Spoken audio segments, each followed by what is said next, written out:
As a CIA officer and Pentagon official by training, I believe that the single greatest security threat to the United States is not coming from abroad. It's the shrinking middle class here at home. I believe deep in my bones that if we lose our middle class, and by association, the American dream, we will lose our democracy and eventually our country. This is the existential threat. As a national security professional, what do you do when there's an existential threat to your country? You get to work on a war plan. You face up to what's not working, you change course, and you ruthlessly pursue the economic security that's critical to our survival. So in short, leaders have a responsibility to respond, to chart a path forward, and to not just complain from the sidelines. Because any successful vision of America must start with an economy that works for everyone. Okay, so back during my war planning days at the Pentagon, the first thing we did was lay out the specific problem we are trying to solve. The middle class is shrinking. That's not a political statement, that's a fact. In the years after World War II, the middle class exploded. But over the last 50 years, the share of Americans in the middle class has fallen by nearly 20%. And the total wealth and power held by the middle class has been cut in half. Add to this inflation, and it is clear why people are frustrated. In 2025, money and opportunity is skewed towards those who already have it, not those who are striving for it. Middle-class families, blue-collar folks, young people, we all can feel that something is off. We're all questioning whether the American dream will be an American reality for us and for our kids. This core issue unites all of us, moderates, progressives, and everything in between.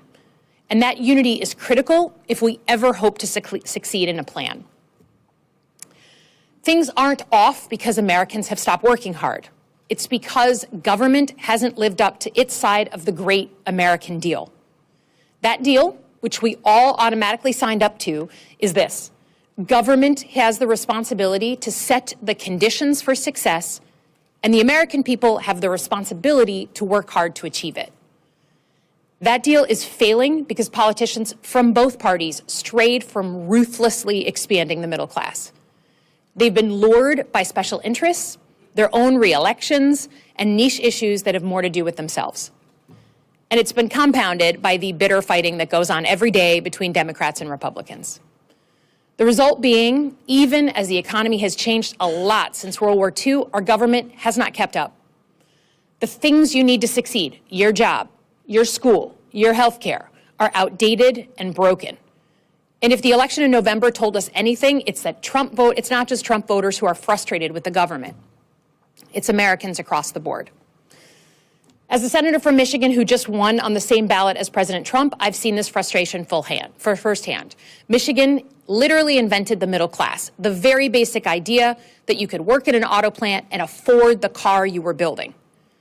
But today, Michigan is also a place where people feel like it's harder and harder to get in and stay in the middle class. Let's take my town of Holly, Michigan. It's full of people who aren't doing as well as their parents and their grandparents. They can't provide for their kids what was provided to them.